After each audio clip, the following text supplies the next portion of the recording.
J'ai mis le chronomètre pour ne pas dépasser 20 minutes. Bonjour à tout le monde, merci d'être ici. Moi, je vais faire une approche peut-être macro, les États qui financent le terrorisme. Nous étions avec mon collègue si magnifique, les réseaux de l'économie informelle. J'ai déjà un point, je peux le citer avec lui, le chef d'AQMI, Al-Qaïda au Maghreb, qui s'appelle Mukhtar Belmokhtar. Il est nommé aussi le prince du Marlboro. Quel rapport entre le Marlboro, les cigarettes Marlboro, et le terrorisme et le djihad? Parce qu'il détient la contrebande du Marlboro au sud du désert algérien jusqu'au Mali. Donc il est à la fois le chef d'AQMI, Al-Qaïda, et le prince du Marlboro. Le terroriste, est-il rationnel? A-t-il un projet politique rationnel ou un malade psychopathe? S'il a un projet rationnel, alors le terrorisme devient l'objet des sciences politiques. Il vient chez nous. S'il est psychopathe, il devient l'objet de la psychanalyse. Ce qu'on a fait, c'est qu'on a combiné les deux. Et les psychopathes, c'est lui qui commet un attentat suicide. C'est un malade. N'importe quel psychologue dit c'est un malade. En imaginant qu'il va trouver 70 vierges dans le paradis, il se fait sauter. Donc c'est un malade. Mais c'est lui qui le finance. Celui qui achète le matériel, les billets d'avion, les explosifs, qui met le budget, là, il a un projet rationnel, politique. C'est l'objet des sciences politiques. Donc, on va travailler le projet rationnel, les objectifs et le système de fonctionnement. Le terrorisme islamiste s'est déclenché vers la deuxième moitié des années 1970, après la guerre d'octobre 1973. Qu'est-ce qu'on peut observer dans les années 70? Deux phénomènes. Le premier phénomène, la privatisation du secteur public au sein des républiques socialistes et le commencement du déclin de la classe moyenne. Aussi, l'explosion du prix du pétrole. L'Arabie saoudite s'est trouvée avec une recette colossale. La rente pétrolière s'est doublée, triplée, quadruplée, atteint son apogée 10-15 fois. Donc, il y a une belle somme. Donc, ce sont les monarchies féodales qui vont prendre leur revanche contre les républiques socialistes révolutionnaires, la République d'Égypte, la République algérienne de Boumediene, contre le socialisme, d'où la wahhabisation des sociétés arabes, et on a commencé surtout avec l'Égypte. Après, il y a la guerre d'Afghanistan. L'Algérie, par exemple. L'Algérie, un expert de la CIA, Graham Fuller, explique que les Saoudiens ont financé l'intégrisme en général et en Algérie aussi, et ça c'est pour contrer la révolution chiite en Iran, la révolution républicaine, parce que l'extrémisme, terrorisme, wahhabisme, c'est aussi monarchie, c'est aussi l'esprit de la monarchie contre tout ce qui est république. Là, on a des arguments. Nous, les politologues, on n'invente pas les informations. On cherche les informations, on analyse les informations, on vérifie les informations, on compare les informations et on tire des conclusions des informations. Je n'ai jamais accusé qui que ce soit. Nous-mêmes, on ne produit pas les informations. Puisqu'on est en France, à Paris, je vais commencer par les Français. Et après, on va parler par les Américains. Pourquoi par les Français? Parce que mon corpus, c'est toujours les hauts responsables occidentaux, les déclarations des responsables occidentaux. J'ai beaucoup travaillé, par exemple, les déclarations des chefs des services secrets. Parce que quand on parle du terrorisme, c'est une guerre secrète, donc les plus adaptés, les plus qualifiés, afin de parler de ce phénomène, sont les chefs des services secrets. Ils ne sont pas bavards. Ils ne parlent pas chaque jour, hein. C'est rare. Mais quand ils parlent, ils parlent. Alors, commençons par Yves Bonnet. Yves Bonnet, c'est l'ex-patron de la DST française. Qu'est-ce qu'il dit le 8 octobre 2012 au journal La Dépêche du Midi? Il a dit on a un vrai problème avec l'Arabie saoudite et le Qatar, et je me fiche des résultats de Paris Saint-Germain. C'est une formule poétique. Ce que j'aimais chez Alain Chouet, par exemple, ou Yves Bonnet, c'est ce côté intellectuel des patrons des services secrets, mais ils ne sont pas des simples flics policiers, non, ils ont un côté intellectuel. Je dis la phrase entre deux guillemets, il y a un vrai problème et je me fiche des résultats du Paris Saint-Germain car il va falloir un jour ouvrir le dossier du Qatar. Le 8 octobre 2012, c'est reproduit par AFP, Le Monde, par la majorité des journaux français. Joe Biden.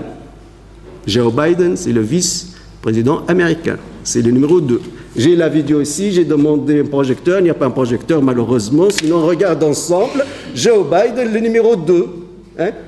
C'est mais il a déclaré où? C'est devant des étudiants à l'université de Harvard, aux États-Unis d'Amérique. Ce n'est pas la Maison-Blanche, ce n'est pas une conférence de presse officielle, ce n'est pas la CNN, ni Fox News, mais devant des étudiants, avec son micro. Vous pouvez regarder la vidéo, elle est partout en YouTube. Nos amis saoudiens, qatariens, Erdogan, etc., c'est un ami personnel, ont créé et financé Daesh. Parce qu'ils ont versé des centaines de millions de dollars, parce qu'ils ont un problème, il faut battre le chiisme et il faut éliminer à n'importe quel prix Bachar al-Assad. Mais c'est Joe Biden.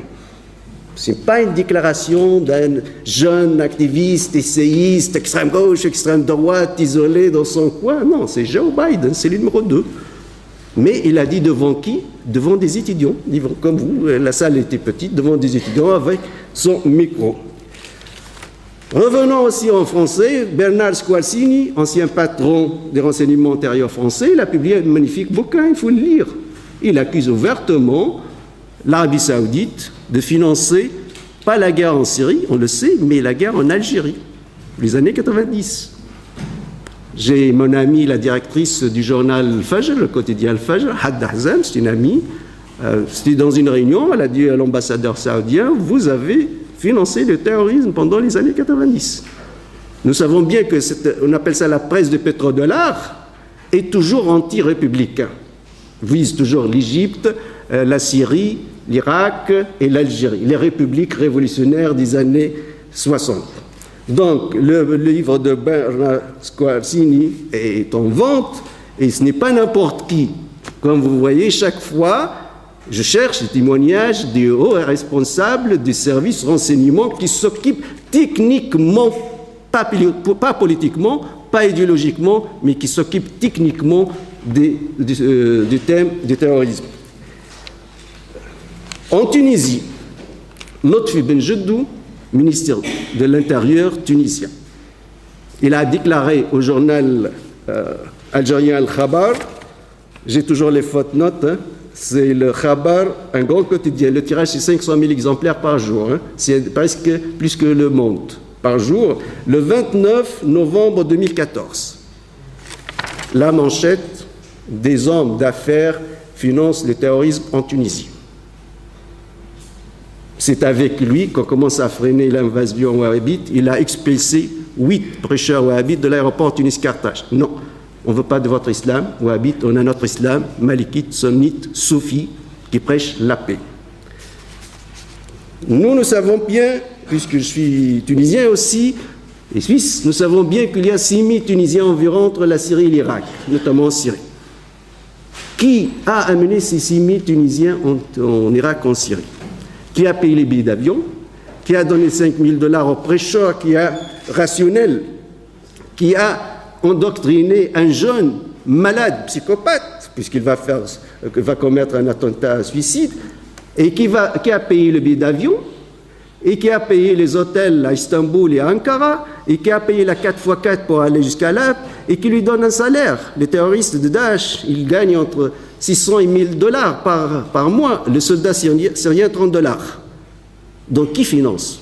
Personnellement, éthiquement parlant, puisque je suis adepte de Max Weber, hein, l'éthique du savant et l'éthique des politiques, je ne suis pas politicien, je suis dit, mais c'est simple, ce sont les services secrets qatariens et saoudiens qui ont financé, qui ont envoyé nos Tunisiens, nos jeunes Tunisiens, en Syrie et en Irak.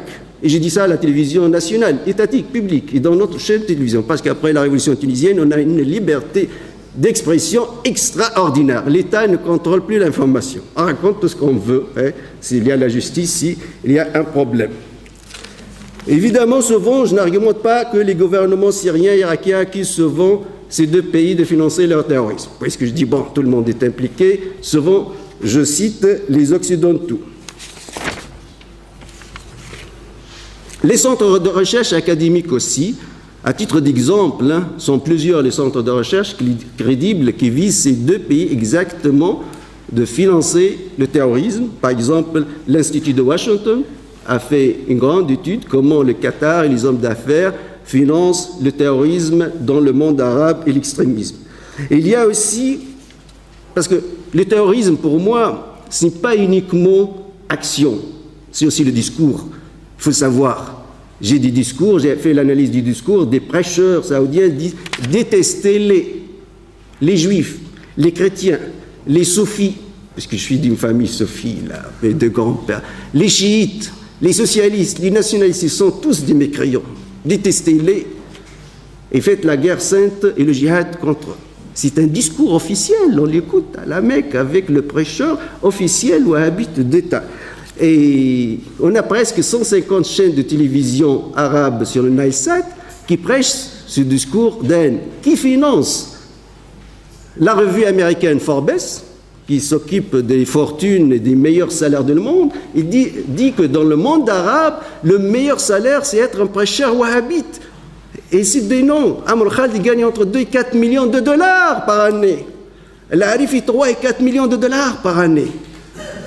L'Arifi, c'est un cheikh saoudien, il a dit en Syrie, à Homs, il y a eu des anges blancs sur des chevaux blancs qui tombent du ciel et qui attaquent l'armée syrienne nationale. Mais le problème, il y a ceux qui croient en ça. Il y a des centaines, enfin, il y a ces adeptes, des millions qui croient en ça. Donc la propagande aussi extrémiste, et l'extrémisme, c'est le terrain favorable au terrorisme. Cette propagande aussi, c'est financée par ces États. Leurs prêcheurs, ils prêchent, et on a l'analyse du discours. Moi, j'ai travaillé sur YouTube, j'ai des centaines et des centaines, et c'est toujours afin de instrumentaliser le terrorisme et le diriger contre qui? Contre les républiques. C'est une guerre entre les républiques patriotiques, qui étaient des républiques socialistes d'un côté et les monarchies féodales de l'autre.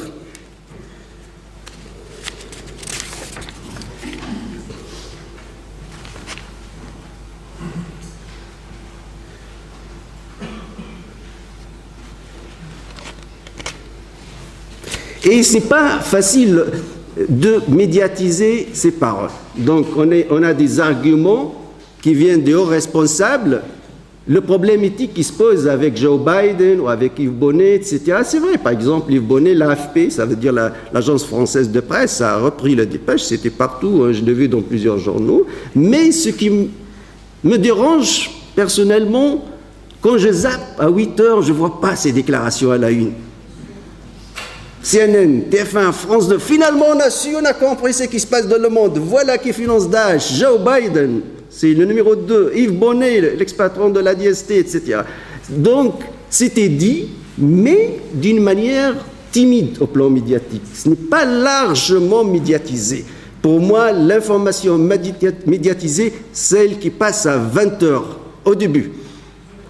On appelle ça l'attaque, hein, parce que vous savez, la différence entre les sciences politiques, sociales et le journalisme, on appelle le pyramide inversée. En journalisme, l'attaque, le corps sujet, puis la chute. La dernière chose, on ne dit rien du tout, ou ce qui n'est pas très important. Par contre, en sociologie, en sciences politiques, on a l'introduction, on a le corps sujet, et la conclusion, c'est la plus importante. C'est la crème du travail. La presse, c'est l'inverse. C'est la pyramide inversée. Ça veut dire, on n'a pas vu ça à 20 heures, ce n'est pas très médiatisé. Peut-être, ou apparemment, c'est expliqué par la formule magique d'Yves Bonnet, je me fiche des résultats de Paris Saint-Germain. Il veut dire, je m'intéresse à la sécurité en France, plus que les intérêts économiques de la France. Parce que la sécurité est primordiale pour moi. Donc, aussi, quand on voit ces Daesh, parce que j'ai des arguments. Moi, je passe chaque jour des télévisions, et c'est toujours les débats. J'étais invité juste avant les attentats à Bruxelles pour donner une conférence qui dure 1 heure 5 minutes, elle est complète sur le terrorisme, vous le trouvez sur YouTube. Et puis, c'est l'Union européenne, le Conseil d'Europe m'a invité à Lisbonne, et mon public, c'était des officiers de police. gradés, des commandants, des colonels en civil, les antiterroristes, y compris 5 pays arabes, notamment la Tunisie, l'Algérie, l'Égypte, Palestine et le Maroc, leurs patrons d'antiterroristes. Nous étions les politologues, quand on parle, eux, ils prennent des notes, ils ne posent pas des questions. Mais je dis, vous connaissez, je ne veux pas créer un incident diplomatique, parce qu'ici, l'université, c'est un espace de liberté. C'est l'éthique du savant que Max Weber nous a appris. Voilà, là, le Conseil d'Europe, l'Union européenne, c'est un peu diplomatique. Vous connaissez ces 2 pays qui financent le terrorisme. Je ne dis pas que c'était les 2 pays. Mais tout le monde le connaît, mais tout le monde dit oui, on le connaît. Bon, on va faire quoi? Bon, on va faire quoi justement? Maintenant, le dossier est en train de s'ouvrir. Il y a le centre et les périphéries. À Washington, pour la première fois, il y a un consensus entre les députés du Parti républicain et les députés du Parti démocrate. On va ouvrir le dossier de 11 septembre. Bon, les Saoudiens tremblent aujourd'hui. Mais qu'est-ce qu'on a fait, etc. Moi, je dis, mais pourquoi vous avez peur? Ce qui s'est passé avec ces lois de Jasda, on appelle ça, c'est que le dossier d'11 septembre va quitter la sphère politique, diplomatique, sécuritaire, des services de renseignement, la CIA, la FBI, je ne sais pas, vers une autre sphère qui est la sphère de la justice. C'est un juge qui va s'occuper de 11 septembre. Ce n'est plus le politique. Et ça, c'est bien. Personnellement, j'ai toujours confiance. On juge beaucoup plus que les politiques. Les politiques, toujours, ce que nous appelons la raison d'État, les intérêts économiques, et ça, c'est compréhensif aussi. Mais la justice, c'est la justice. Donc, ça fait trembler aujourd'hui les Saoudiens. On va voir, on demande des dommages et des intérêts qui peuvent arriver à 3,3 trillions de dollars. Ça veut dire 300 milliards de dollars. Après la chute du prix du pétrole, aujourd'hui, l'Arabie saoudite a environ 300 à 350 milliards de dollars par année. Donc, mais parfois, il y a un argument. On dit dans les débats à la télévision, chaque jour sur Daesh, mais écoutez, Daesh a frappé en Arabie saoudite. Alors, comment vous allez expliquer ça? Bon, c'est explicable. Alain Chouet aussi, qui est un patron, un ex-patron, un ex-directeur à la DGSE française, et j'ai toujours, moi, analysé cette idée jusqu'au jour que j'ai vu ces vidéos devant l'Assemblée nationale française, devant un comité parlementaire, et je dis, ah là, voilà, on partage les mêmes idées. Alain Chouet, comme j'ai dit, moi, dans toutes les interviews que j'ai données, il n'y a pas une armée internationale qui s'appelle Daesh, ni une armée internationale qui s'appelle Al-Qaïda. Le premier noyau, c'est financé, créé par l'Arabie saoudite et le Qatar. Non, on est sûr. Et après, comme une boule de neige, ça devient un grand, et après, une partie de cette boule de neige n'est pas contrôlable. Parce que le terrorisme devient un terrorisme local, mais qui profite de la marque déposée qui est Daesh ou Al-Qaïda. Je dis toujours, Al-Qaïda ou Daesh, c'est comme le Coca-Cola, marque déposée. Parce que le Coca-Cola tunisien ou algérien n'a rien à voir en goût avec le Coca-Cola français ou américain. Notre goût, c'est local. C'est le Coca-Cola local. La même chose pour Daesh ou Al-Qaïda. Al-Qaïda, par exemple, ACMI, Al-Qaïda au Maghreb islamique. Mais ça n'a rien à voir avec Al-Qaïda. C'était le groupe salafiste de djihad de Abdelrazak Bara, en 2007, qui n'ont pas voulu accepter la réconciliation nationale de Bouteflika. Donc, en 2007, ils ont décidé de changer leur nom à ACMI. Donc, le groupe salafiste est devenu Al-Qaïda. Pourquoi? Parce que le panneau publicitaire attire plus d'attention. Et là, peut-être dans une autre conférence, on va voir l'enjeu médiatique des terroristes, parce que le terrorisme cherche les médias. Donc, voilà le projet rationnel. Financé par qui et pour quel objectif? On va bien orienter contre qui?